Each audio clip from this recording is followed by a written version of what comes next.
Hello, everyone. Welcome to another match preview show on Football Talk Podcast. My name is Ozzy, and I'm your host for today's show.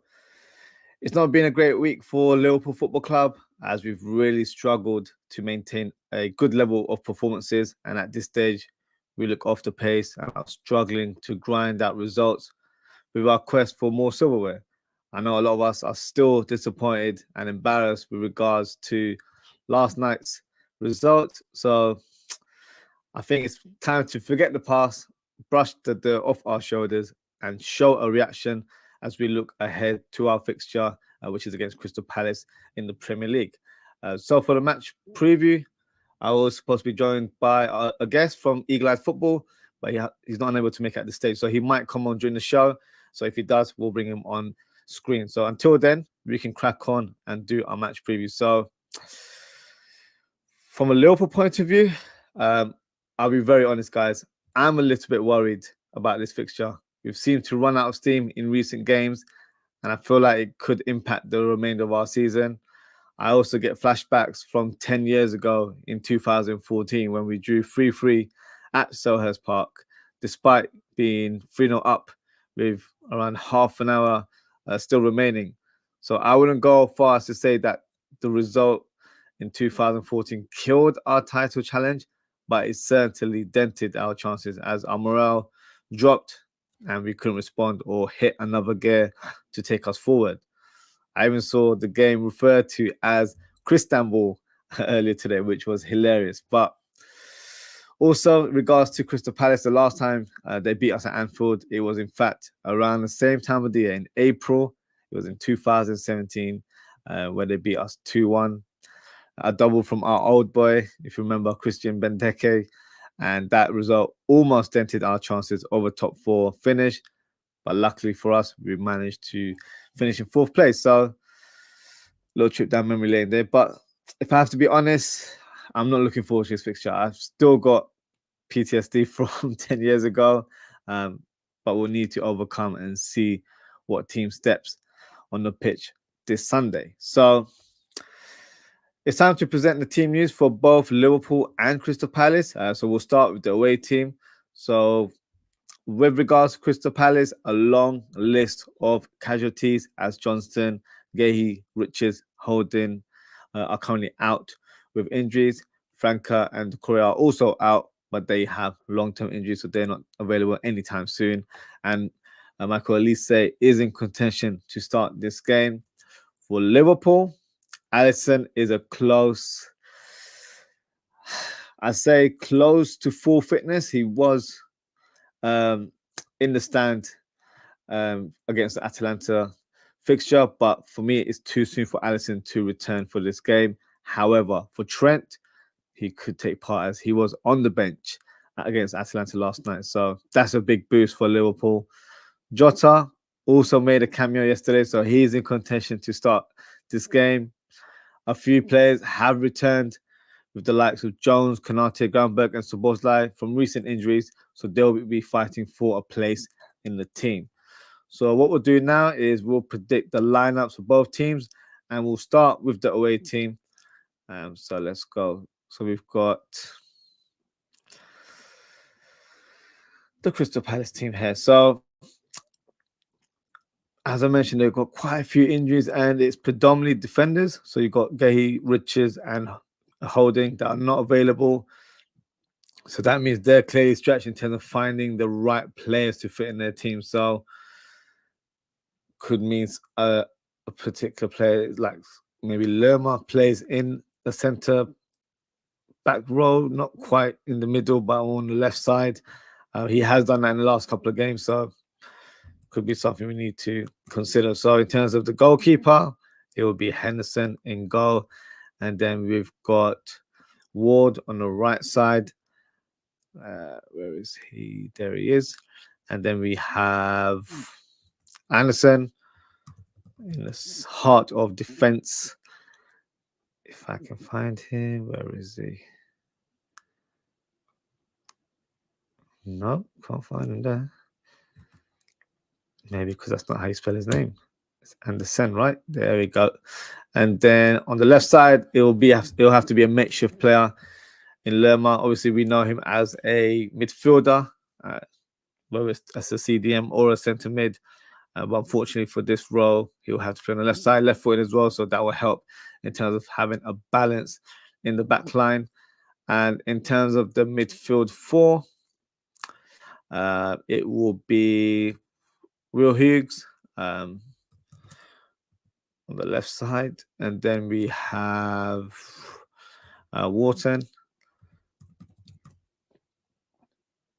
who's actually been quite decent for Palace so far this season.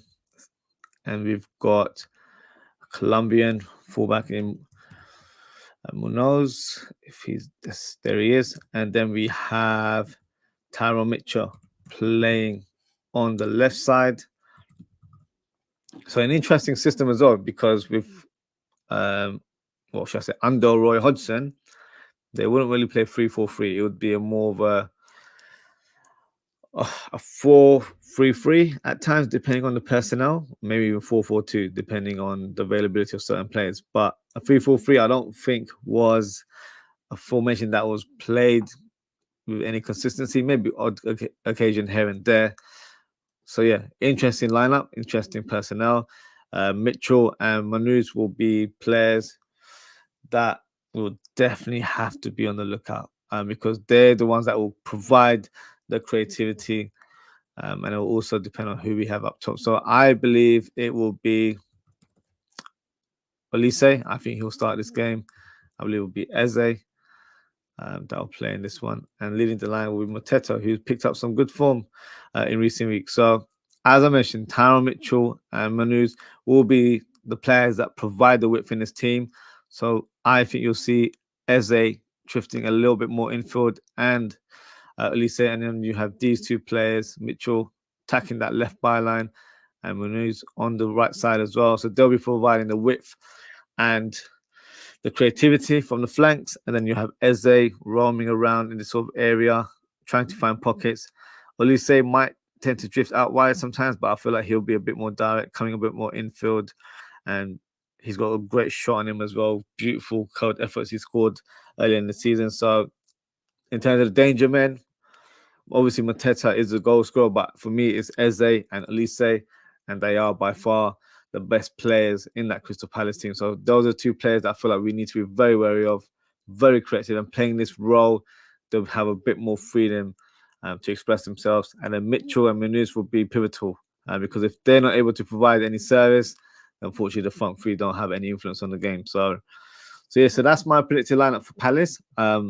Strong team. Anderson, very good centre back, leads by example, very good from an aerial point of view, but in terms of his passing range, he's very, very good and very underrated in my opinion. So expect to see long ping passes from him across the two wing backs. And yeah, so this will not be a walk in the park. You know, we've got a love and hate kind of performances against Palace where sometimes we do great, sometimes they, beat us, and it's always at crucial times they manage to get either a point or to get the win off us as well. So yeah, I am fearful, not due to the personnel, but due to certain players that they have in the team, but also our poor recent form as well is not very helpful in terms of this fixture. So yeah, so that's my lineup there. Drop a comment, let me know what you think in terms of the Palace lineup. So I'll stop sharing the graphic. And yeah, just going to go through some of the comments. So I've got Ensman TV says, big up, bro. Big up, Ensman TV. Thank you for your comment. Thank you for your participation as well. And you've got Daz who says, bless Aussie and guest. Well, admin, it's just me. So yeah, big up, Daz. Thank you for tuning in. I remember you saying you went to the Atlanta game or you're planning on going to the Atlanta game yesterday. So yeah, not the result you want, but hopefully you still enjoyed the Anfield experience to some extent. Yeah. Not the best of results, but hey, we'll talk about that, I guess, in the next show, which will be next week when we do the match preview for Atalanta versus Liverpool. So that second leg is not far away at all. Back to this fixture, we'll go on to the Liverpool team. So this one's going to be debatable. I know a lot of people will have a difference of opinion in terms of the selection, but this is why it's good to have these discussions in open forums. So let's begin. So In goal, from what we've heard, Alisson's not available. So I'm going to have to go with Kelleher by default. But if there's a small chance that he's available, I'm putting Alisson in the team by a country mile. And that's no shade on Kelleher. I've just been very disappointed with his last performance, but there has been little performances here and there where I feel like his shot stopping has to be questioned. And he's been pretty poor as well. So yeah, for me, it's a little bit disappointing in terms of how he's performed.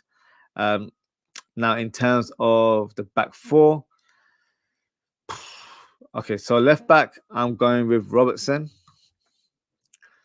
on the left side, and then in the center, it will obviously have to be Van Dijk, and then alongside him, Kwanzaa had a good game previously against Brighton, but he had a shocking mistake against United, which I wouldn't put the sole blame on him into why we gave points away in that game. But yeah, very disappointing in terms of the social media reaction from him as well. Unfortunately, I think he logged off his social media account due to the abuse he was getting. So yeah, that's not acceptable. But in terms of this game, I'm going with Konate alongside Van Dijk. Now, right back's the tricky one because Gomez played against Atalanta yesterday. I thought he was quite poor. Bradley, for me, has looked like he's running out of steam. So do we bring Trent back into this team? He's been out for quite a while. I think it might be too soon. I would like to play him, but I'm going to go with Bradley for this one. But with the thinking that Trent can play for like half an hour and come on and make an impact off the bench. So that'd be my back four. And in terms of the midfield, I'm going to go with Endo as our CDM. Don't have too many options there. So yeah, he's there by default, I guess. On the left side, I'm going McAllister, even though he's been playing on the right side quite a bit this season. And then his partner in the number 8 role, normally it would be Szoboszlai, but I'm actually giving it to Harvey Elliott. And that's not because Szoboszlai made a huge error against Atalanta last night. I just don't think he's been in good form recently, and I feel like Elliott has been very impactful whenever he's made an appearance, whether it's a start or coming off the bench. Even yesterday, to be fair, he started the game, only played one half, and I don't think he should have been substituted, but it was more of a tactical approach from Klopp to take him off and bring Salah on. So I think he deserves a shot. So I think he deserves a start against Crystal Palace in this fixture. And then the front three, I'm going for Salah, obviously, on the right side. No debate there. On the left side, it will be Diaz. Now, this one's going to go a bit left in terms of who I pick because I think a lot of us will go for Núñez. I'm actually going for Gakpo. And the reason I'm going for Gakpo is because I think Núñez has been in poor form recently, hasn't improved. The last game yesterday, he was chaotic, but not in a good way. He was just, I don't mean to be rude, but he was quite brainless in terms of how he approached the game. So I was disappointed with how he performed. And I feel like Gakpo has shown some decent performances in the last 2 or 3 games. So I feel like he deserves a start. So this is my lineup for Liverpool against Crystal Palace. So yeah, if you're watching live, drop a comment in the live chat. Let me know what you think. If you're watching replay, let me know your starting lineup in terms of who would start in this game. I can see we have a special guest in the back, so let me bring him on. And it is Nate. Nate, how you doing, bro? Welcome to the show. Yeah, thanks for having me, man. What are you saying, Ozzy? You good? All good, man. All good. Thank you for coming on. Appreciate you coming. I think it's your first time on the channel, so yeah, big up for coming on. Yeah, it's good to have Eagle Eye Football on the channel. Good friends of mine. So yeah, good to see you. So let's talk about Crystal Palace. So I've touched on Liverpool, so I presented my predicted lineup there. I haven't predicted the Palace lineup, so let's see how we align in terms of because I see Palace setting up a certain way. So let's see how you think as well. But let's talk about Palace's season so far. So let's backtrack a little bit. Losing your talisman in Wilfried Zaha was a huge blow, I'd say, last summer, and then it was also a big void to fill. But you've seen the likes of Elise and Eze step up this season. and also you had Roy Hodgson leaving the post not so long ago, and you've made a very interesting appointment for me in Oliver Glasner. So, as a Palace fan, how do you think the season has gone so far? Would you regard it as a success to an extent, or as a fan base, are you hugely disappointed with where the team is right now? Good question, because there's a famous quote that's quoted a lot by the fans from the last game of last season at home to Nottingham Forest, where Parish, the chairman, was talking about taking the club to the next level. Naturally, you don't want to read too much into that, because a club of our size and a club of our budget, we can't talk about European football or anything like that. But we all, as a fan base, read that and thought, okay, we're going to make a decent crack at breaking into, at bare minimum, the top 10, which is anywhere between 9th and 12th. Because we finished 11th last season above Chelsea, I think, by a point or something like that. But neither here nor there, because we know that Chelsea are a mess right now. So you can't really read too much into that. But keeping Roy Hodgson for another year, it made sense. But at the same time, we're thinking, we've done this before. And it set us back years, because the Vieira appointment was done purely because the number one candidate in Fabra said no at the last minute. And obviously, Vieira in his first season tried to implement a better style of football, which we saw, which obviously brought in the likes of Mark Gay, Michael Elise to complement the output of Eberechi Eze, who of course came in under Roy Hodgson the first time around. But as a Liverpool fan yourself, obviously, you know what Roy Hodgson will give you. It's not great football to watch, but overall, he does get the job done, albeit for a club of Liverpool size, getting the job done should be competing for the title, competing to win the FA Cup, the League Cup, doing well in Europe. And obviously, Hodgson came in at a very weird time for Liverpool Football Club. But for us, look, the first time around when he left and he went to Watford, it was like, okay, if he comes back, then, fair play to him. He did well, and he saved us from a horrible appointment in Frank de Boer. Let's not, gloss over the fact that he came in when Frank de Boer was literally living proof that winning titles at Ajax doesn't guarantee that you're a good manager in Manchester United. But what has annoyed a lot of fans this season is it's not even the style of play, because under Roy Hodgson, you're not going to play expansive attacking football, but it's our lack of addressing the key areas in the squad that are glaringly obvious to anyone outside of Crystal Palace. We have one left back at the football club, and he's okay at best. And I'm not trying to talk down Tyreek Mitchell here, because I like Mitchell as a player, but having one left back at the football club, you've got Joel Ward and Nathaniel Klein, who, don't get me wrong, in the past, Sentiment FC, Klein was there in the administration days. Joel Ward came at the back of that. But it's 10 years on from those times, and they're playing for us in 2024. And obviously, we brought in Daniel Munoz there in January. But like I said at the start, 9th to 12th would have been our interpretation of taking the club to the next level, because Parish is hell-bent on getting the main stand rebuilt at Selhurst Park, because as anyone knows who's been to Selhurst Park, it's not a pretty thing to be at. It's very much a relic of, well, to be honest, 4 different eras at the football club. The main stand was built in the 20s, the Arthur in the 60s, the White Horse in the 80s, and the Homestead in the 90s. And there's been nothing done to it since. Now, well, obviously, new seats were put in post-promotion in 2013, but it's frustrating because we know our level, but we're seeing clubs, and I hate to say this because it's not a secret, I hate seeing them do well, but you're seeing Brighton qualify for Europe. You're seeing Burnley get into Europe. You're seeing Wolves get into Europe. And you're sat there thinking, we've been in the league longer than these.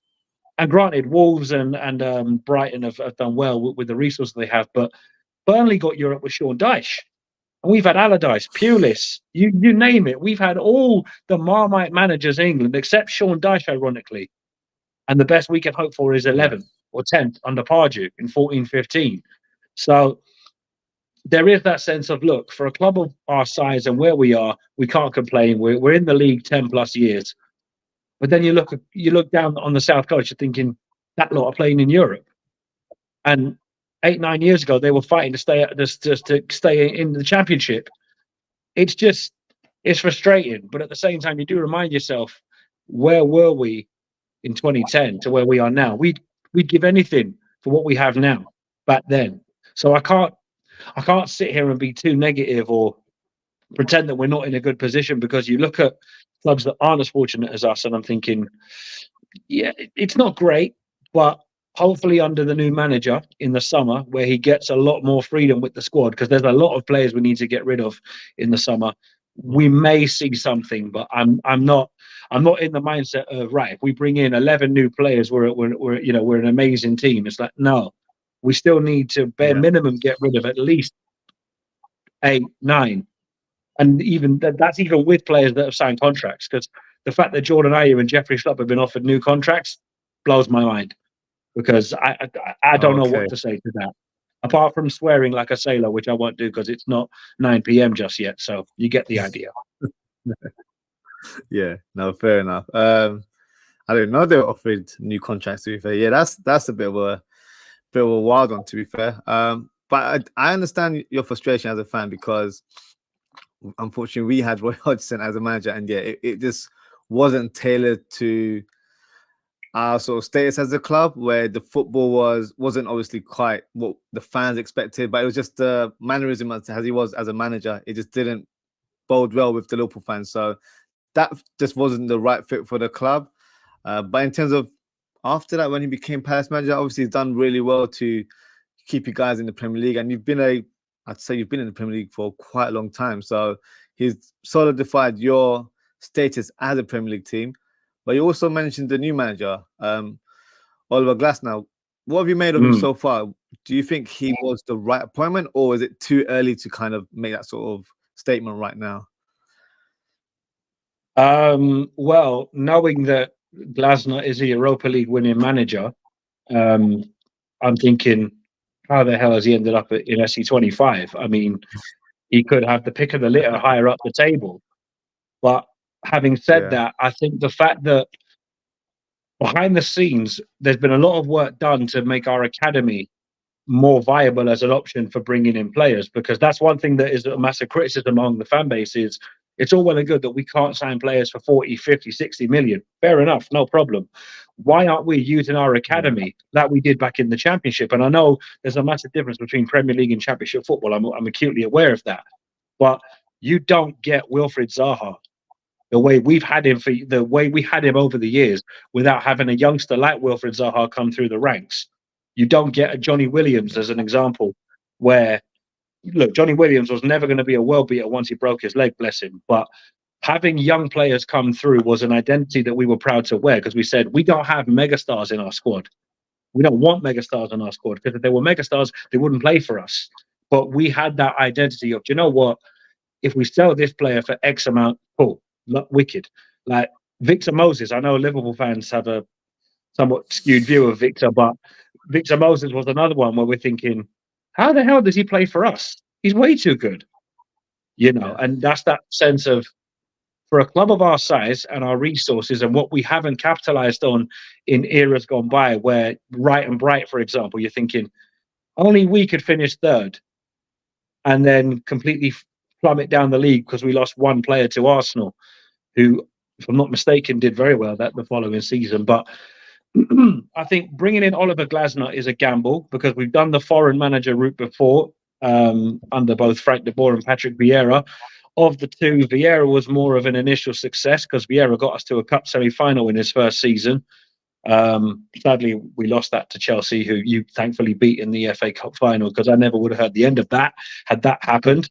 But I want to give him a full pre-season and a full transfer window before I make my opinions, because our record at the moment leaves a lot to be desired. Let's be real. We've only beaten Burnley, and that was a 10-man Burnley for near enough the majority of that game. We beat them. We dropped points at home to both Luton and Nottingham Forest, both who I think we're now in a relegation scrap with. I know we're not by any means down there by means of, we're really in trouble, but our lack of points in the last couple of games is costing us. And people will look at our performance last Saturday against Man City, took the lead. But the minute De Bruyne scored that worldie, I said, just keep the score respectable, lads. We know we're going to be outclassed here. There's night and day between Man City and Crystal Palace. It's not even, on the same playing field. But I think the drop points to Luton and Forest hurt the most, because we led in both of those games. And I'm thinking, is it me, or is it better for us to not score first? Because if we score first, I'm already thinking we've lost. Anytime we've taken lead, I'm thinking we've lost this, because it happened at Kenilworth Road earlier in the season. We were winning 1-0 and proceeded to lose 2-1. And I'm thinking, lads, let them score first. That way I don't get that dreaded feeling of we're going to bung this up. And the one time it didn't happen was Burnley. And again, as I said, that's against a 10-man Burnley. 11v11, that game could have gone very different. But that being said, I think Glasner, to get a manager of his pedigree and the way he talks in his press conferences, it's not by any means like upper echelon, top 6 kind of manager, but he knows what he wants from these players. And I think the players that we're rumored to be looking at are very much fit in that mold, because I don't know for a fact how concrete the interest is, but there's one player in the Championship in particular that I'm thinking, if we can pull that off under the noses of some of the bigger teams who could do with a player like that, we might be onto something. But again, that remains to be seen. But for me, I think part of me says give Hodgson to the end of the season, even though it was going really badly. It was a very toxic atmosphere, very negative. But part of me was thankful that the board did make a decision that benefited Roy Hodgson's health, because the man clearly was getting negatively received by fans. And I'm not for that.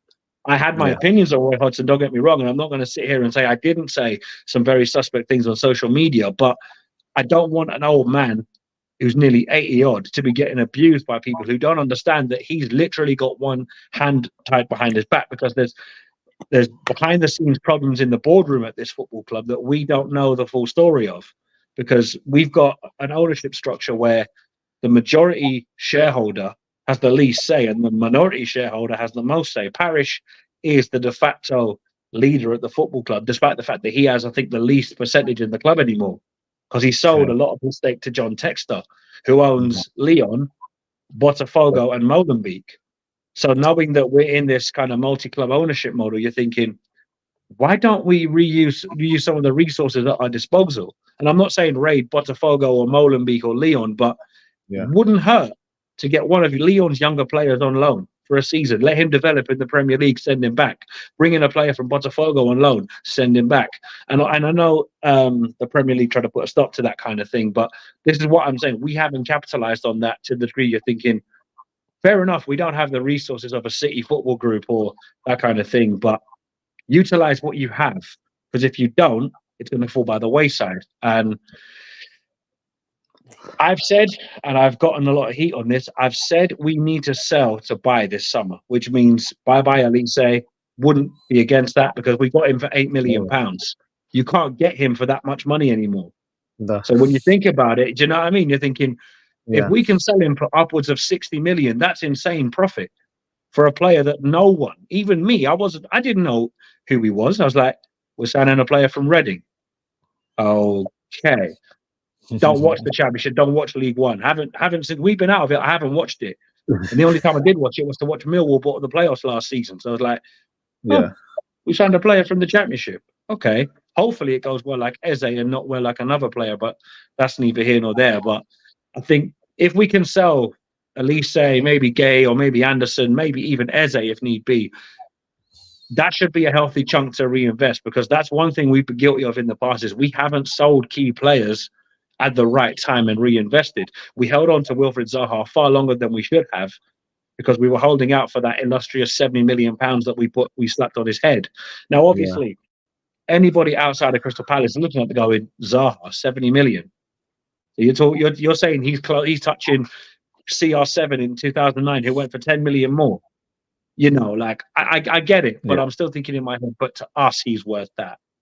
And obviously, as you touched on, you know, we saw Zaha leave Galatasaray in the summer, but I wanted that to happen because he had nothing left to prove to us. We knew what he could do. And there were times last season where he was near enough on one leg and still got us out of jail against really poor teams. Watford being one of them, I think, 2 years ago against Watford. So I'm thinking, it's about time he got his move away. And the fact that United didn't get a penny of it because he moved on a free is like even better. We sold him for 10, bought him back for 3, let him go for free, and United didn't get a penny of it because they had that 25% sell-on clause. So I'm like, imagine we sold him for more, bought him back for less, and United still didn't get no money. All United got for it was they made a £7 million loss on a player. I love it. It's wicked. Yeah. But yeah, Glasner, jury's still out because we've still got to play you lot on Sunday. Not looking forward to that. Not gonna lie. Don't like playing Liverpool at Anfield. Haven't done for a number of years because up until he left, and nobody was more relieved than me to see Sadio Mane leave. I'm like, but finally he's gone, because it didn't matter how bad he was, but the second it was Palace up next, I just knew what was going to happen. But look, sensational player, and no hate on him, but yeah, it's just like, yeah, you need to go, my guy. Like, leave. Whatever we did to you in a past life, leave us alone, brother. Like no word of a lie, because that 7-0 still hurts, man. Like that, it still hurts. Yeah. I'm like, why? What did we do? Like, okay, people might mention 2014, but I'm like, no, that's Chelsea. Liverpool fans need to holler at Chelsea about 2014, because I don't celebrate a draw. Yeah. I'm like, we drew a game that had nothing on the line for us.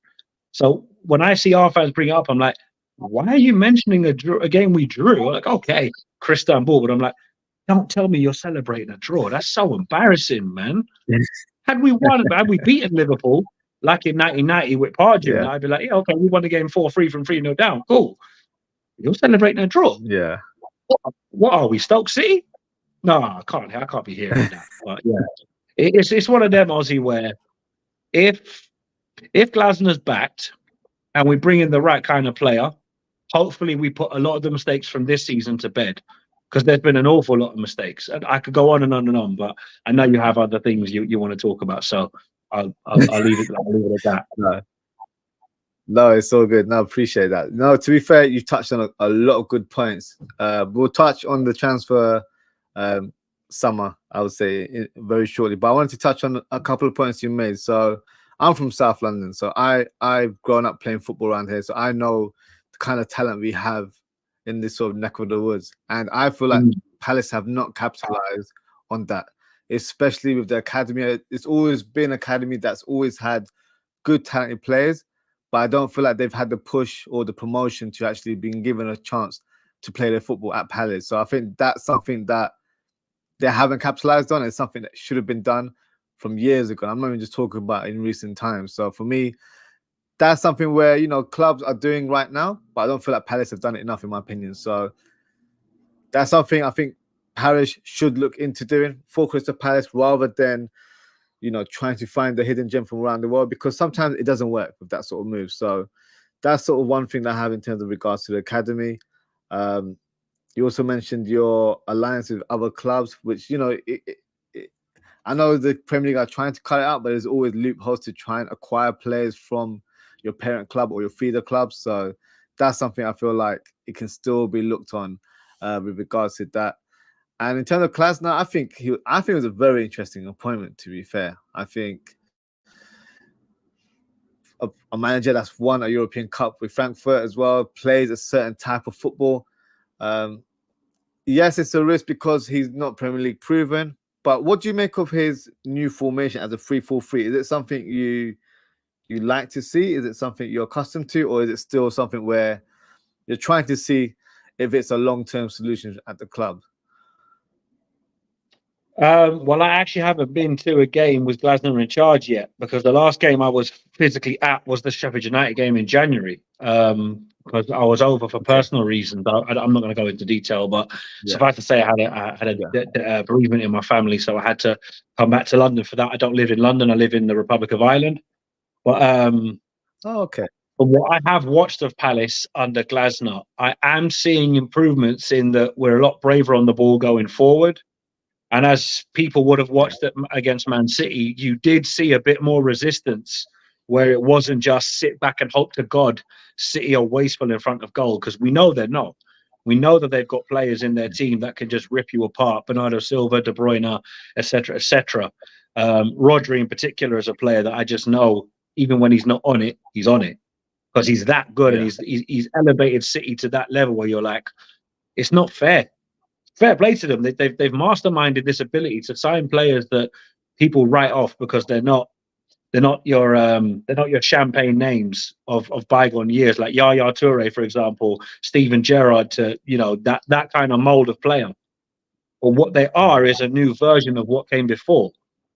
And I think if Liverpool can get the right balance from your side of things for next season, when you bring a new manager once Klopp eventually does leave, the new manager, much like Glasner, will have to do for us is find what suits him, because this formation, it's working, but it's not generating the points that our performances deserve.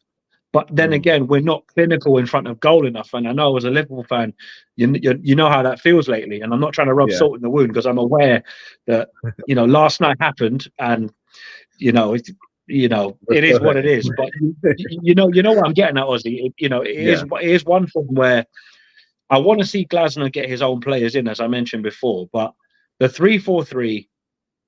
It wouldn't be my preferred formation, but this is what our manager goes with, and this is what got him success in the Bundesliga. This is what got him success with Frankfurt in the Europa League. So I'm with it until it stops working, and then I want to see him change it. Because the one thing Roy Hodgson was guilty of doing is not changing things. Roy Hodgson is so stubborn, and that's because he's been in the game for so long. He's like, I'm not doing that, them upstart formations. No. Leave me with my 4-4-2. Lump it to the big man up top like Sam Allardyce, and hope to God it goes in the back of the net. That's what Hodgson was built off of, as you well know. So Glasner, I like it, but I need to see it in the flesh. And I'm going to go to the Villa game at the end of the season where I can see it in the flesh for myself. But his signings in January, two of which being Wharton and Munoz, were key to that, because Munoz, we needed a right back with pace. I mean, look, as I mentioned before, Joel Ward and Nathaniel Klein individually have got a very special place at this football club. Klein, because he was an academy graduate and was there post 2010, post administration, where you're like, oh wow, it was a new start for the club, because we were on the brink of extinction. Klein leaves for Southampton, and Ward comes in to replace him from Portsmouth. And Ward was there on the goal line at Wembley 2013 playoff final, clears the ball off the line in front of the Watford fans, and you're thinking, where would we be now without that off the line clearance? Would we have gone up the following season like Watford did? Would we have been in the Championship? Because bear in mind, Zaha was going to leave regardless. So there is that part of me that is aware of what Ward and Klein respectively have done, both in Klein's first and second spells at the club and Ward's entire length of career at the club. But I'm still thinking in my head, 2024, and our replacement for Aaron Wan-Bissaka is a crocked, no longer what he once was, and no longer the young buck Nathaniel Klein that left Crystal Palace and struggled with injuries at Southampton and at Liverpool. And don't get me wrong, you know what Klein did at Liverpool, because without Klein getting injured, there would have been no Trent. And we've seen the heights that Trent has got onto, and there's fewer player that's good at a dead ball than Trent. So, credit where it's due. But the fact that Ward and Klein are still choices at Crystal Palace in 2024, I mean, again, as I said already, great players in their day, players that deserve a lot of flowers and a lot of praise for what they've been through with the club. But Ward should have been moved on time ago. Klein should never have come back. And I love Nathaniel Klein. I've got a lot of time for Klein, because that picture I sent a friend of mine who's on Coppish, Callum, where he's got Jack Grealish looking back at himself. It's like, this is the Nathaniel Klein I remember. That proper Stockwell, don't mess with me kind of attitude. He wasn't having it that night when we got. I think did we draw with City or did we beat them? I can't remember, but it was one of those where you're just like, no, how was Nathaniel Klein pocketing big £100 million Jack Grealish? What am I watching? Because it didn't make sense, Ozzy. But like Munoz, he's done well, but he's a bit naive, and that could be exploited with whoever. If it's Diaz on the left, they know each other from the national team, so it depends on who gets the better of who. Because Munoz probably knows every trick in the book, but Diaz also knows how Daniel Munoz works, because they play for the Colombian national team together. But look, it doesn't matter who plays for Liverpool. It's going to be a very long afternoon if you score first. Ideally, score first, because when we concede first, we tend to respond. When we score first, it's like, it's not a matter of if, it's a matter of when. The inevitability is just there from the start. But Yeah, I know I've kind of gone on a tangent here, but yeah, with Glasner, it's hopefully give him time, because that's what we didn't do with Vieira in the second season. He lost to Brighton 1-0 and got sacked, and I'm thinking, I've seen managers lose 3-0 away at Brighton and not get sacked, and they were way worse performances. So, but you know, it is what it is. Yeah. You touched on relegation earlier on. So where do you think Palace will finish at the end of the season? Because personally, I don't think they're in a relegation battle. But if you look at the table, I think they're only 5 points adrift from 17th and 18th position. So if you were to make a prediction, where do you think Palace will finish by the end of the season? Me personally, I don't think we're dead. We're outright in there, but not winning against Luton and Forest has damaged us. Yeah. We turned those 1-1 draws into 1-0 wins, and relegation doesn't even enter the conversation for Crystal Palace, because that's 11 points clear of the drop. Yeah. You know, with those 2 1 points turned into 3. But look, to be fair, you look at the way in which we didn't close those games out. Massive chances went begging in both of those games. There's only ourselves to blame. Can't look at Luton and Forest and be like, why did you do that? It's like, well, why didn't we punish them when we had ample opportunity to do so? I think Mateta, no surprise, missed a sitter. The great thing about him, yeah, is that when he doesn't think about it, he'll score. But when he has time to think about it and it's like a giraffe. It's like, Mateta, please. Between you and Edouard, it's like who's gonna fight for who's the worst striker? But I don't think we are directly in the relegation battle, but we need to close out the remaining games we have that aren't Liverpool and Manchester United.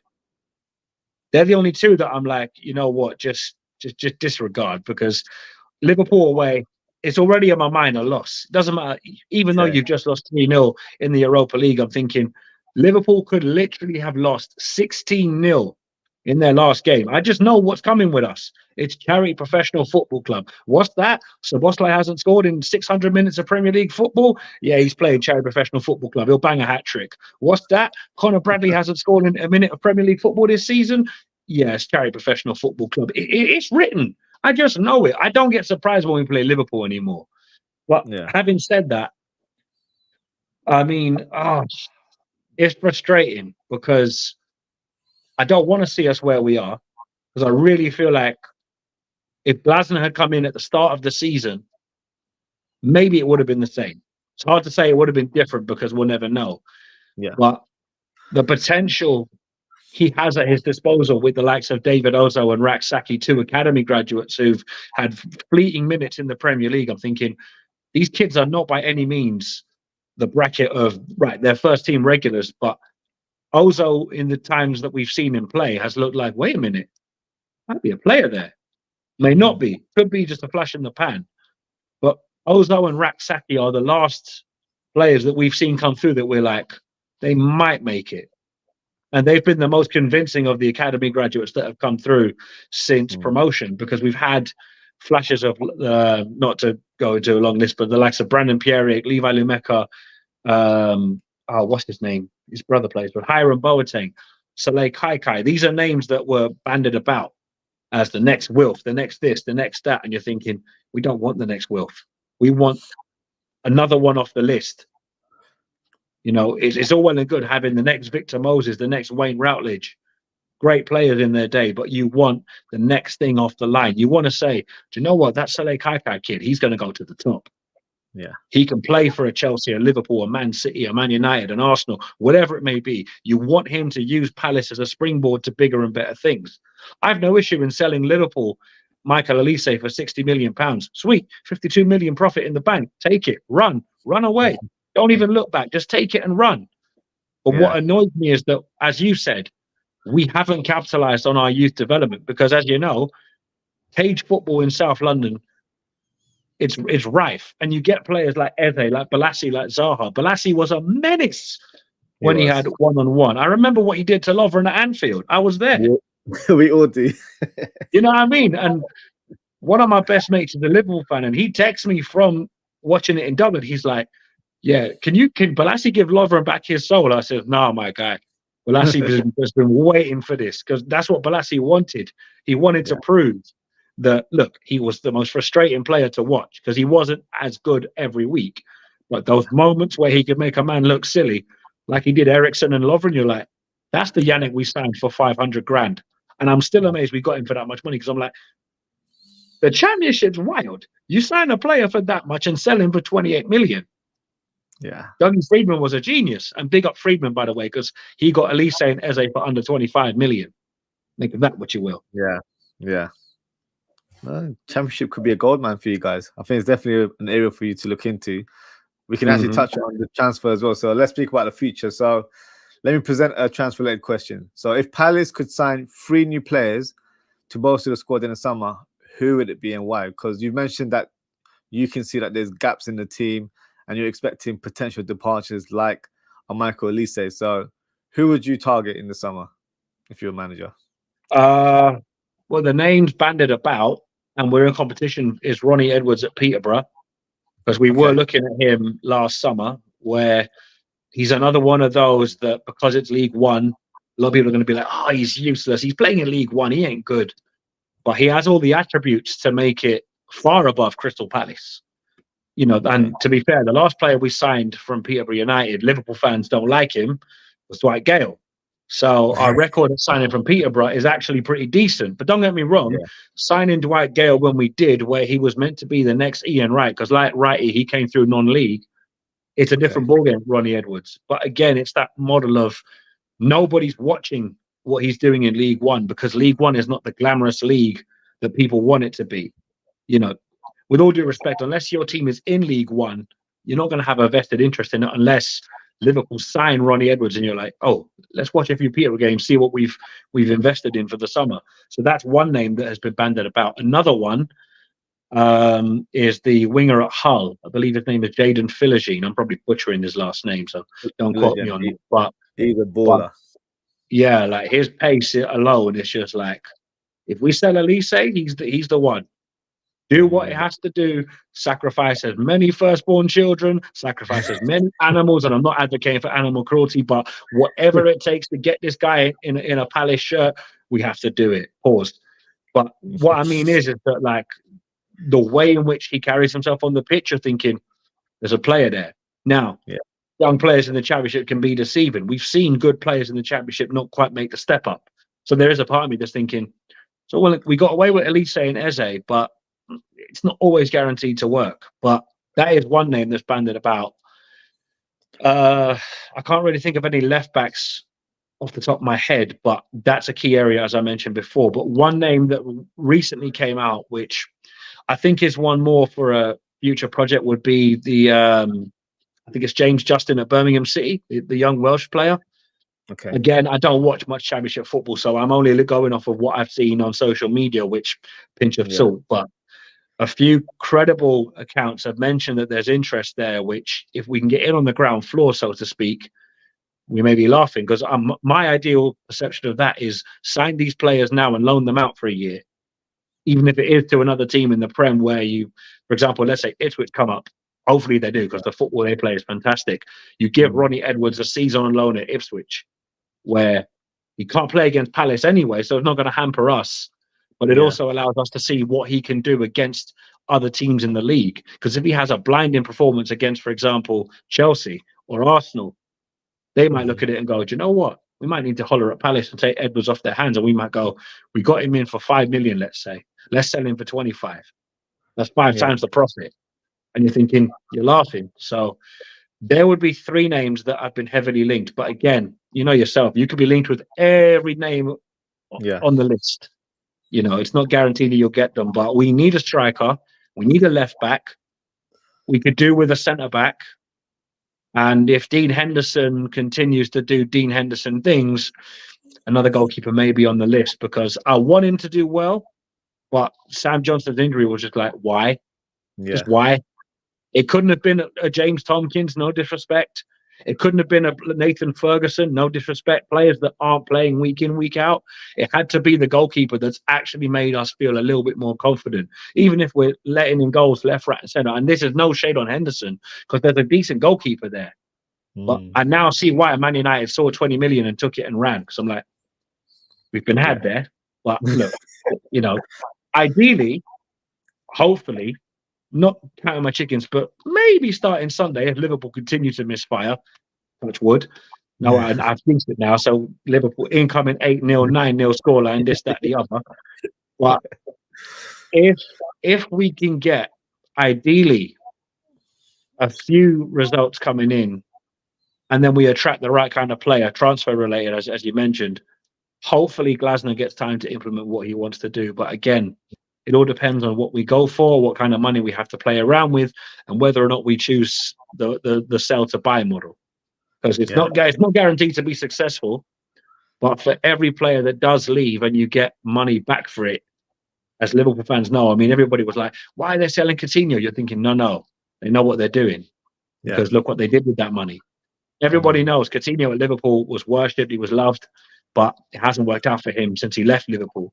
And Liverpool are better without Coutinho. And that was unthinkable when he was at Liverpool, because you're thinking, you don't want to see Liverpool without Coutinho, because the two have become so homogenous. But now you're like, Coutinho, who?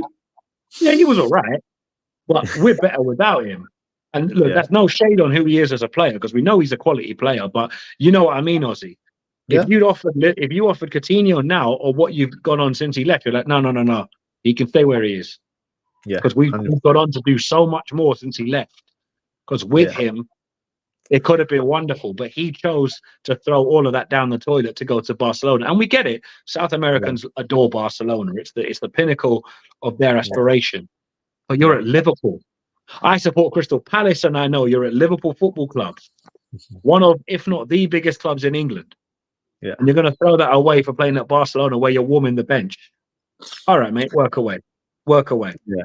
You know, so it's one of them, but it is what it is. But as I said, ideally, striker, centre back, and left back would be key for us. But knowing Parish, it's going to be 6 goalkeepers, 14 strikers, and 12 defensive midfielders, and still Tyreek Mitchell as our only left back option. So yeah, make of that what you will.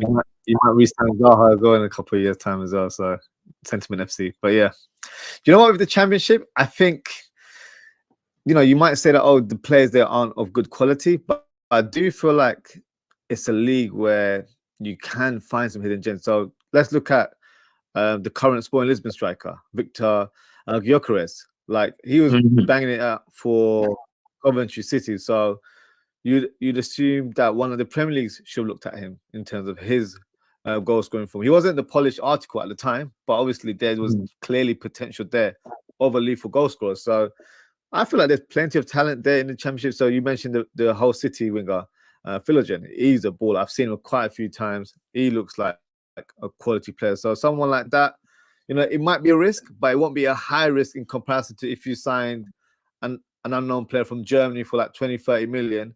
And then when he comes to town, he's like, he doesn't live up to the bargain. So it'll be an interesting summer. And the reason why I asked you about Glasner in terms of his formation, because Liverpool have been linked with Ruben Amorim, the Sporting Lisbon manager, and they play a very similar style in terms of the formation and setup. So it's something that I'm intrigued about, because you haven't seen it in person, neither have I, in terms of that sort of formation. So that's something I'm looking forward to going forward, but that's more of a long-term kind of perspective. But back to this game, you might be surprised, mate, because you missed the early part of the show. I'm actually a little bit worried about this fixture. And the reason is because of our recent form in the last 2-3 games. I feel like as a team, as a collective, we've run out of steam. And it's shown in terms of how we play, and it's shown in terms of our finishing in front of goal. And you mentioned Cristiano earlier on. I still get those flashbacks. I know it wasn't the game that completely ruined our title challenge in 2014, but it certainly dented our progress that season. So, you know, as a Liverpool fan, we still have a little, you know, PTSD when it comes to Liverpool and Crystal Palace at Anfield. But yes, I'm not looking forward to it. So it's funny. Ironically, but none of us are looking forward to this fixture. So let's see who comes up on top. I presented my Crystal Palace lineup, so it's only right that you get to do yours. So I'll present the graphic, and you can kind of walk through the lineup that you believe will start in this fixture. So obviously we've spoken about 3-4-3. That is the formation that is safe to say will be implemented in this game. Who would you start in this game? Well, because Sam Johnston is injured, and I would literally rather put myself in goal than Remy Matthews, it has to be Dean Henderson. Because no shade on Remy Matthews, but like we signed this guy from Sunderland when they were in League One, so that doesn't fill me with confidence. Yeah. So it has to be Dean Henderson. The fact that Mark Gay is still looking likely that he'll come back for the Man United game, which truthfully I'd just rather let him see out the rest of the season and come back fully fit. We have to play Joel Ward at centre back, which terrifies me to no end because, as I said before, I love Ward, great servant to the club. And at centre back, he actually isn't bad, but ideally for a fixture like this, even though he's no great shake, you'd need a Rob Holding, someone who's a Premier League proven centre back who, yes, is by no means that upper echelon player, but at Arsenal, a lot of the time, when they needed to call upon him, he was there. Now he had a load of mistakes in him. Any Arsenal fan worth their salt would tell you that. But he's also injured. So you're thinking, okay, Joel Ward at left centre back, Chris Richards at right centre back. Although I think Chris Richards also. So there is talk of Riedewald coming back, who we got from Ajax under Frank de Boer. If he plays at centre back, it wouldn't be, for me, it's a square peg in a round hole because he's not really a centre back in nature. He's more of a DM, but he's not getting in ahead of Wharton or Lerma because Adam Wharton, since he came in from Blackburn, has been a steal. So I'd have to go Joel Ward at left centre back. Okay.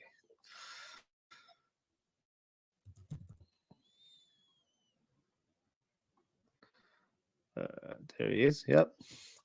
There he is. That's the one. Joachim Andersen, who I'm still amazed plays for us because he's way too good for us, but it is what it is. I'm not going to lie. I'm happy that we got him. But yeah, Joachim Andersen in the middle. Middle. Cool. And who's on your right side? If he's fit, Chris Richards, because for a centre-back who a lot of fans wrote off quite prematurely, he's actually proven to be a very good signing. Just playing him at right-back was one of Roy Hodgson's biggest mistakes because he's not a right-back. He's got the pace to play at full-back, but he's not a full-back. So I'd say Chris Richards if he's fit.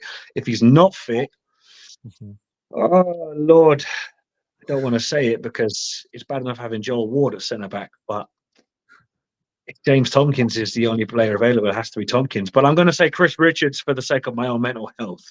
But yeah, because look, again, Ward and Tompkins are players that have done us a lot of good in the past, but the past is the past for a reason. They should have been moved on a few years ago, but that's just me talking without sentiment. But yeah, Chris Richards at right centre back. The fullbacks pick themselves, and I'm not trying to jump ahead here, but it's Mitchell and Munoz either side because the options at left back or right back after that, it's just no, I can't do that to myself. That's just PTSD all over again. We have played Lerma at centre back lately, and he did well there. But I need to see him and Wharton in midfield for this game. It's Liverpool, for crying out loud. And as I mentioned earlier, Liverpool could lose the last 16 games in a row. The minute they play Palace at Anfield, I know it's another incoming just beat down. So it has to be them two in midfield because I think Wharton will give as good as he gets. He's not afraid to get stuck in, and he's not one of these players that is rash in a challenge. Decore is a bit like that. So the fact that he's out is a blow, but it's also a blessing because not having Decore's rashness there could save us seeing him get sent off in a game like this. And I'm not saying he's a aggressive and angry player, but he's got that streak in him to just put a proper challenge in on someone. You're like, ooh, you kind of broke him up there a bit. But yeah, so Lerma and Wharton there. He's not fully fit, so I'd keep Elise on the bench and save him for the game after this, which I think is Fulham. No, you've got Fulham after this, I think. Yeah, we've got Fulham, yeah. Or is it Newcastle? I can't even remember who we're playing after this. But anyway, Jordan Ayew on the right. As much as it kills me to even put him there, but it's the only option we have. Eze on the left, even though Eze as a winger doesn't work, but again, we're not blessed for options. And doesn't matter who we put up top because they're both useless, but Mateta actually has done quite well lately. So yeah, I'd have to go with Mr. Boom Boom Boom himself, Mr. Philippe Mateta. That's an interesting lineup because I did have a little look in terms of the players that are available. So I might be wrong because obviously there hasn't been a press conference to confirm these details. So Johnson, as you mentioned, is out. Gay is out. Richards, from what I know, is not available for this fixture, but we'll leave him in just in case because I think he is nearing a return to the squad. So we'll leave him in there. Holding, I believe, is still out.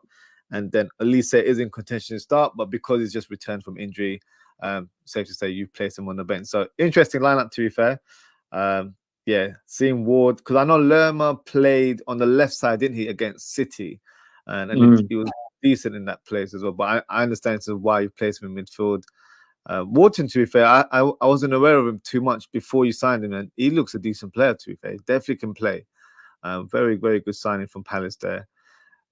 And yeah, as I feel like in this formation, it's the only role you can really accommodate him. You can't play him in a double pivot because the defensive dude, I don't think will limit his influence in the game. So it's better to play him on the left wing, even though I understand your point in terms of that he's not as pivotal to how the Palace team attacks. So interesting lineup, to be fair.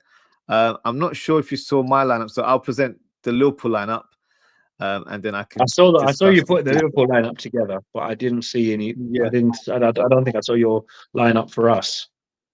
Oh, do you know what? I might as well do it now. So let me see if I can share a graphic. So let's see. So I'll remove the players that you selected, and then I'll put the players. And I'll tell you why I've selected them as well, based on what we've heard in terms of the media, in terms of availability. So yeah, Dean Henderson stays there. So I will stuck with Lerma just on the basis of what I saw of him against City. Obviously, I know he lost 4-2, but for me, he did have a good performance in the game. And I'm going to go with Anderson, who for me, very underrated, has such great distribution, very, very good defender. So yeah, I feel like it's important for you guys to keep hold of him for next season. And then on the right side, I'll play Ward because I know Ward is a bit more natural in that role. They're playing left-sided. I don't know if he's capable of doing that, but I haven't seen him play in that role. So for me, this would be the selection that I'd go for. And then you mentioned your left back. There's not many to choose from. So it's Mitchell on the left, Muniz on the right. And there he is. And in the center, I would have gone for Will Hughes.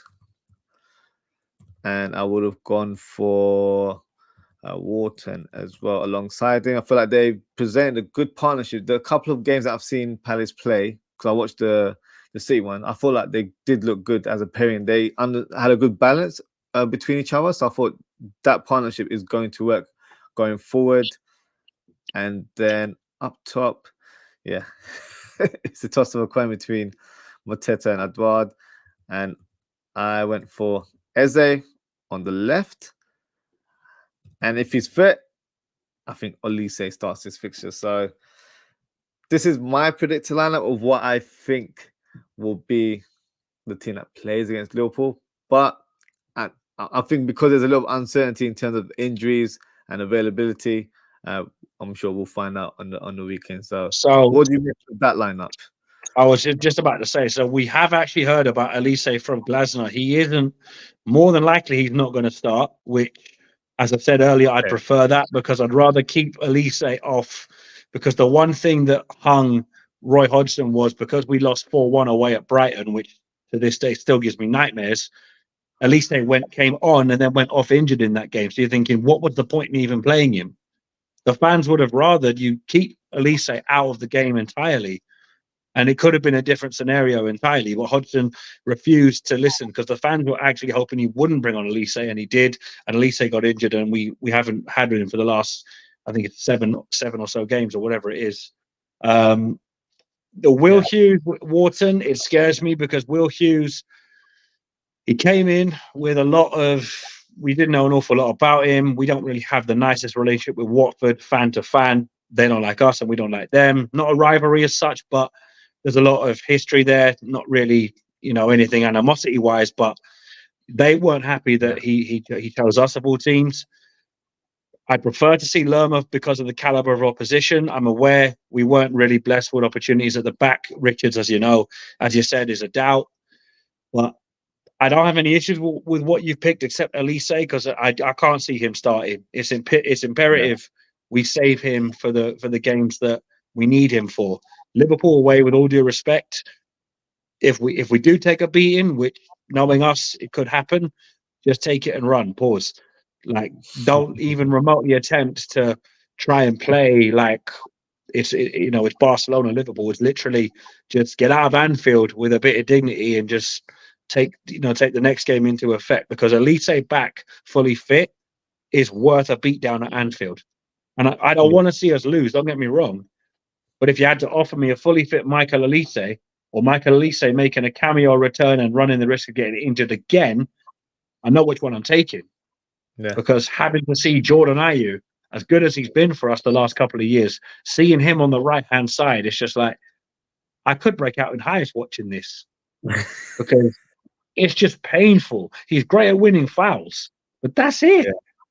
He doesn't do anything else. And I'm thinking, again, why does Sentiment FC screw us over so much? I'm not expecting us to sign megastars, as I said at the start of my time on the show. Yeah. But I'm there thinking, players like Philogene, even players like Raksaki, shout out to him. You're telling me he couldn't do better with a bit more time in the team and a bit of a chance to develop into a Premier League player? Whether or not he's good enough remains to be seen. But I'm thinking, Jordan Ayew in 2024 and Jeffrey Schlupp. What? Huh? I feel pain. Huh? You might as well give me Aaron Wilbraham and Jermaine Easter. Yeah. And that's painful. Any Palace fans that know about Wilbraham and Easter will know what I mean by that, because, oh my Lord, I mean, Wilbraham was a workhorse, don't get me wrong. I'm not remotely putting, but it's that level of, you mean to tell me we barely upgraded from that to this? Oh my Lord in heaven, don't pee me off, please. I mean, we still haven't replaced Wan-Bissaka. That says it all. Yeah. But to be fair, 50 million for him was, as God said, I'm like, 50 million? Yeah, we'll take that. Yeah, we'll take that. Yeah, that's ours. And from that, we've renovated the academy. But yeah, the lineup you put, not too many major issues to pull up, really. I think it's quite close to what he will go for. Okay. But yeah, Will Hughes playing for us in midfield at Anfield, yeah, I can't lie. It is a little bit worrying. But having said that, he could have the game of his life on Sunday. And I'm like, hey, do you know what? I've never been happier to be wrong.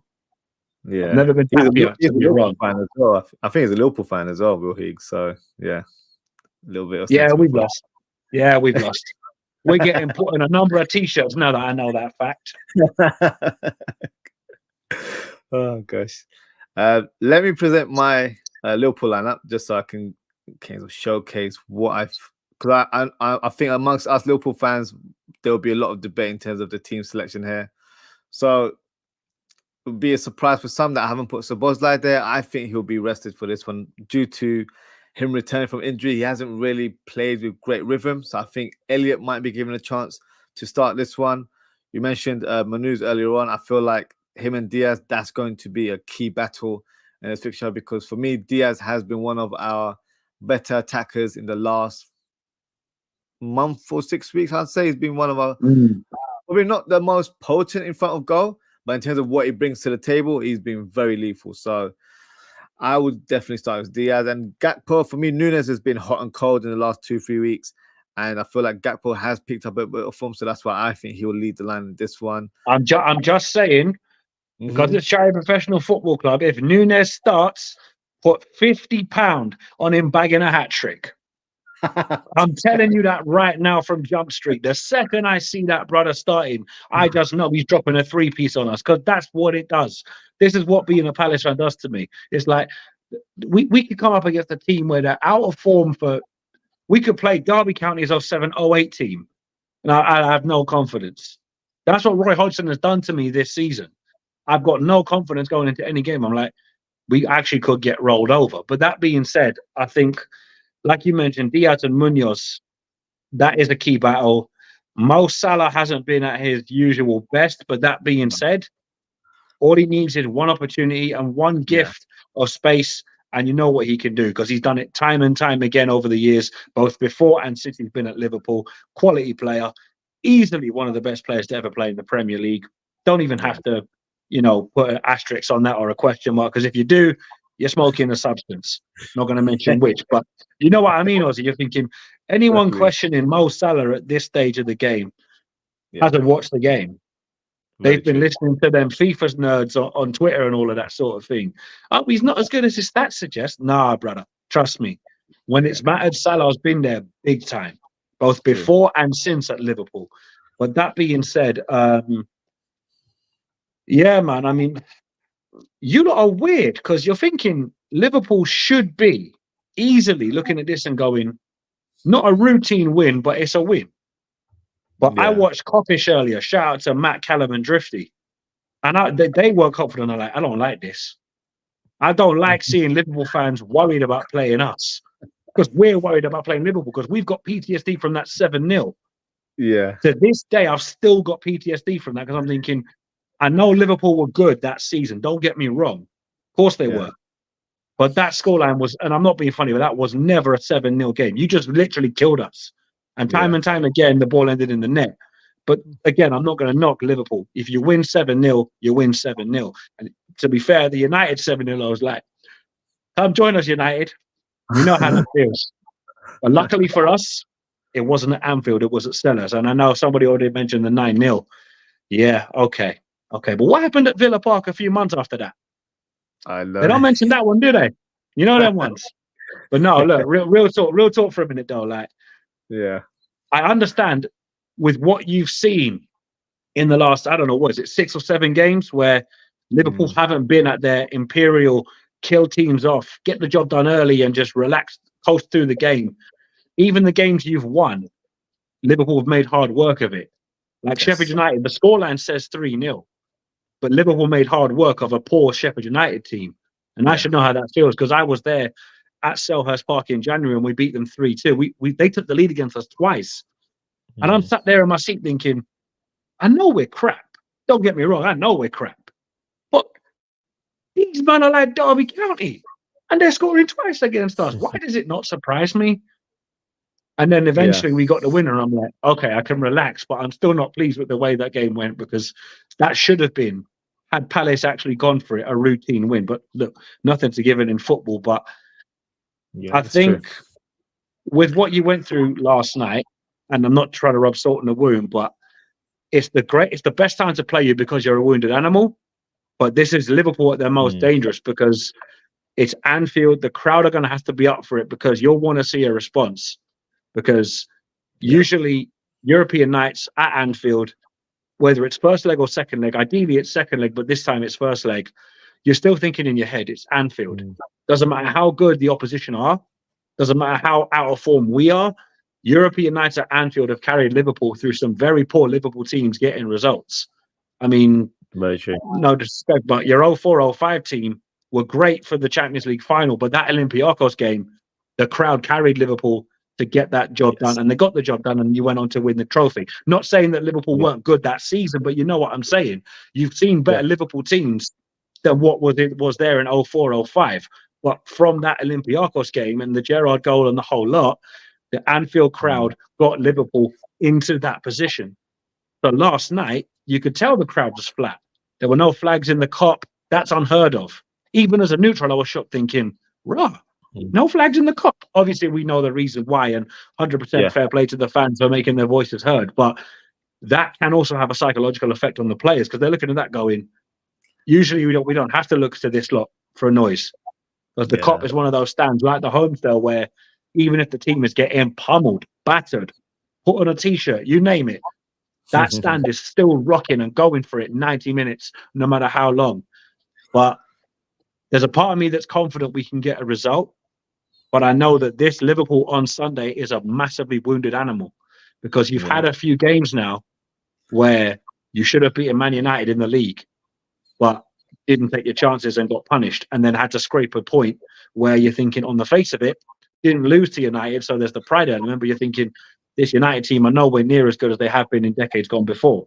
So how did we not win that game? Exactly. The cup game, I'm not going to go into it because we know what happened. But you see what I'm saying, Ozzy? There's been games in the run you've had where you're thinking, you know you're not good, but for the players you have and the mentality that Klopp has built into those players, they should be able to get the job done, even if it means sacrificing 1 or 2 key players. You're still thinking, we should be getting the job done, you know. But It is what it is. But look, I still am very worried about Sunday because it doesn't matter how bad Liverpool are. The second they've got Palace at home and they could lose 16 games in a row, I know what's happening. Before a ball has been kicked, I can already see it now. I can already see Mo Salah becomes the Mo Salah of old. And Luis Diaz is the Colombian Sadio Mane regen. I don't even need to predict it. I just know it's going to happen. That's what Liverpool away has done to me over the last few years. And don't get me wrong, we've easily deserved to lose to a far superior team. But I'm just like, the 4-3 a couple of years ago, where I think we took the lead or something like that. I was thinking, how did we lose that? Fair play, better team won in the end. But I'm like, huh? That wasn't a 4-3 game because it wasn't. It was like both defenses were crud. Yeah, it really was. You know, both defenses were cheeks. Pause, but still, you know, you're looking at it going, this was a game of pinball. Never mind football. It was mad. Yeah, it was a crazy game. But no, I think that's why us Liverpool fans, we're not feeling confident just because of the manner of how we've dropped points. Even if we don't lose, like obviously we lost yesterday, but the United draw, that was just like, we should have won that game. And obviously the defeat in the FA Cup was a blow to our sort of hunt for silverware this season as well. So yeah, it's a mixture of a lot of those things. And the crowd, you touched on it. And I feel like some fans might say, oh, it's not too much of a big deal. But the atmosphere played a big part in our defeat yesterday, where I feel like you said, it's a European night. Doesn't matter who you're playing, doesn't matter what the scoreline is, the crowd are always up for it. And it was very, very quiet from watching on the TV. So if you're in the crowd, even worse. Do you know what I mean? So yeah, that's why we're feeling a bit uneasy at the moment. I don't think fans are expecting Liverpool to lose, but it could be a thing where we might draw. So we might drop more points further down the line. So I think that's the concern that Liverpool fans have right now. But obviously, speaking it to a fan like yourself, you're feeling the same as well in terms of previous results in the past, which is fair enough. So just going to go through some of the comments that we have here. So first one is Daz. He says, do you know why he took off Darwin off Ozzy? Not officially, but from what I saw last night, I think it's down to his performance. He just wasn't influential whatsoever. He was better in the second half, but I just feel like we needed a different personnel in front of goal. So I feel like it was more of a tactical approach rather than it being an injury. Because I think that's what you're probably referring to. That has he picked up an injury or not? I don't think he has. So I think it was more of a tactical decision to take him off the pitch. Just going to go through some more comments here. We've got Henry here, who says, you Liverpool are full of what the cow left in the field. You talk about Klopp getting it wrong. What about the players? They kick the ball, wake up and smell the coffee. Yeah, I get your point there. I think, personally for me, in terms of yesterday, I think Klopp normally presents a stronger team in the Europa League, but yesterday he rotated the squad a little bit. So I think that's why a lot of fans might have shown a bit of frustration in terms of the lineup, because I was quite surprised. I thought he would have got a lot stronger. I would have assumed he would have started Diaz and Salah in this fixture, tried to kill the first leg and then play a bit more of a safer game in Atalanta with a more of a rotated squad to say. So I think the selection was a surprise, but I wouldn't say it was down to Klopp's selection why we lost the game. The players were absolutely shocking yesterday, and we did not deserve to get anything from the game, and I stand by that. So you have to give credit to the opposition. Atalanta were fantastic. They had a great game plan. They played it to the T and got what they deserved. So no shade in terms of the opposition, but from a Liverpool point of view, we were very disappointing. We created chances despite playing terribly, but we just weren't lethal in front of goals. So that's why I'll go back to our feeling as Liverpool fans right now. We're a bit nervous because we don't know what sort of strikers are going to turn up at Anfield. Are they going to be clinical in front of goal or not? It remains to be seen. Next comment here is okay to spam. So it's a response to Henry above. He says that's true. The players play the game, the manager picks the team. And then Nate mentioned this earlier on. Someone made a reference to the 9-0 Liverpool versus Palace in 89. And then we've got Uncle Roz. He says, big up family. Big up yourself, Uncle Roz. Thank you for tuning in. Thank you for your comment. And then we've got okay, Span Badly Walsh. I'm not sure about that one. But yeah. So that's our predicted lineup. It's time to do the score prediction. So for me, even though I'm not feeling very confident about this fixture, I'm going to go for a Liverpool win, but I think we're just about to edge it, if I'm being brutally honest. So in terms of my score prediction, I'm going for a 2-1 victory to Liverpool. And in terms of choosing the goal scorers, I'm going for Gakpo and Elliott. And I think Eze will score for Palace. Nate, what's your score prediction for this game? Oh Lord, this is where I'm really hoping I'm wrong, because as I mentioned earlier, doesn't matter how bad Liverpool are, doesn't matter how horrible they've been, it's charity professional football club. If you look on my Twitter bio, I'm the man who coined the phrase, so I know exactly what I'm talking about. My head is saying 2-1 Liverpool like yourself, because I can't really see us going to Anfield, because our record at Anfield since the last time we won there, which I think was when Benteke played for us and Sacco did the little handshake thing that peed off the Liverpool fan base. So 7 years. I personally can't see us getting anything other than maybe a draw if we capitalise on how bad Liverpool are at finishing. So head says 2-1 Liverpool. Heart says 1-1 Palace. And AFTV tie deluded level says 8-0 Palace. No, I'm joking. 2-1 Palace. But Okay. you know, trust me, like 8-0 Palace is just not going to happen. But I think if we catch Liverpool very much on the fact that you're reeling from Thursday night and everybody's like, oh crap, here we go again, Anfield again, we're up against two teams that in the greater scheme of things you'd say are inferior to Liverpool, that may work in our favour, because I think a lot of Liverpool fans have woken up to the fact that maybe the players' attitude played a bit of arrogance into it. And don't get me wrong, Atalanta thoroughly deserved to win last night. No Liverpool fan worth their salt would say otherwise. But they did feel like maybe those Liverpool players got a bit complacent.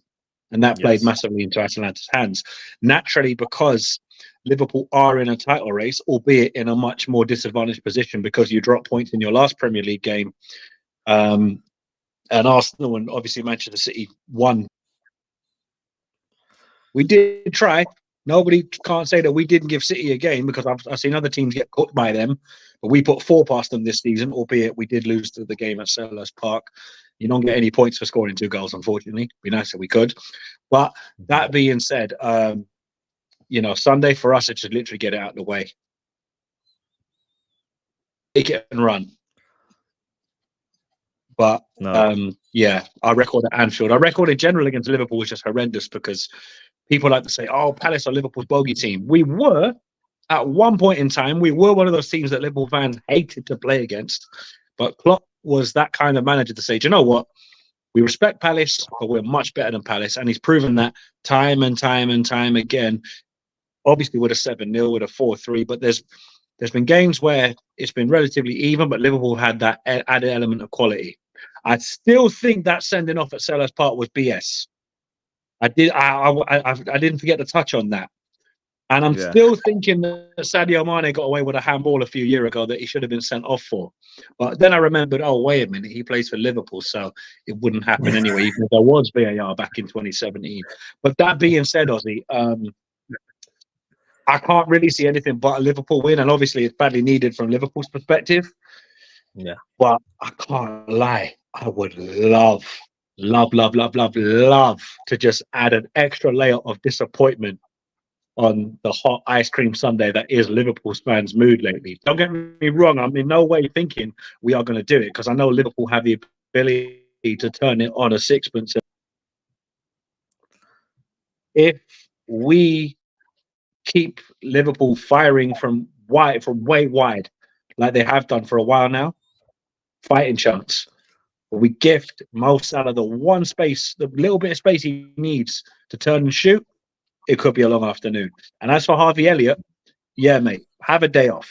We don't need another reminder of another player wearing 19 tormenting us. We had. But no, look, fair play to Harvey Elliott. He's a quality player. I'm not gonna hate. But hopefully it's a good game for both neutrals and both yourself and myself alike, because I don't mind losing if it's a good game. I just don't want it to be one of them. They hype it up like, oh, Liverpool Palace. Look back at years gone by. No one cares. No one cares, mate. Unless both of us are vying for something. Like, no word of a lie. If I weren't a Palace fan, I wouldn't tune into this unless I was actively either a Liverpool fan or I supported one of Liverpool's title rivals. I'm like, I don't care. Liverpool should. And I'm saying that. So imagine what Arsenal and City fans will watch it to hope we do them a favour. But I'm gonna turn that and go, where were you lot doing favours for us when you were letting teams in and around us take points off you? Exactly. You know, but no, look, real talk. Look, thanks for having me, Ozzy. It's been great to make the debut on the channel. But yeah, man, like I said, I'm gonna go head 2-1 Liverpool, heart 1-0 Palace. But yo, I can't see us getting a draw, brother. I would love it. Kevin Keegan settings, I would love a point at Anfield. In this and be like, yeah, it should be a Liverpool win. But are you playing? I don't know. We might catch you lucky, or we might get put on a t-shirt. It's one of the two.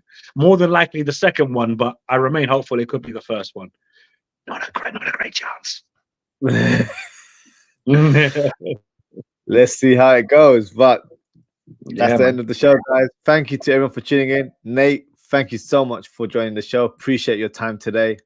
Please let the people know where to follow you on socials, and please plug your channel as well. Yes, as you can see, I'm one of the co-hosts of Eagle-Eyed Football, so you can catch us there for our preview show where we'll be talking about Palace versus Liverpool.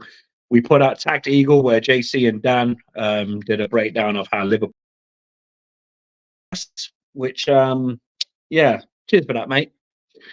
Because he was saying how Liverpool aren't great at the minute, which gives me PTSD about Charity Professional Football Club. But nonetheless, Eagle-Eyed Football is the channel. My socials are down there underneath my name. Thanks for watching. Big up to everybody who's watching, and obviously nothing but love to the main man, Ozzy. Nothing but love to you, brother. All good. I'm out. Appreciate it, Nate. Thank you for coming on the show. And yeah, if you haven't already, please don't forget to subscribe to Eagle-Eyed Football. I have tagged it in the title and the description, so it's all there for you guys. It literally takes a second to click on the channel. They do predominantly Palace content, but I've watched their channel several times. They do a weekly Premier League show. And a few months ago, I remember seeing a rap battle there as well. So they do some very interesting content for everyone. And plus, they're very good guys and friends of the channel. So please show your support to Eagle-Eyed Football. Now, in terms of upcoming content on this channel, I will be doing a live watch along this Sunday at 1:50. I feel like I'm regretting that decision now, but hey, I've said it now.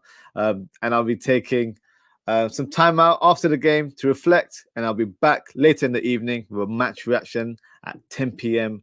UK time on Sunday. So that's the end of the show, guys. Thank you for tuning in. So until next time, take care, stay safe, and I hope to see you all on Sunday. Goodbye.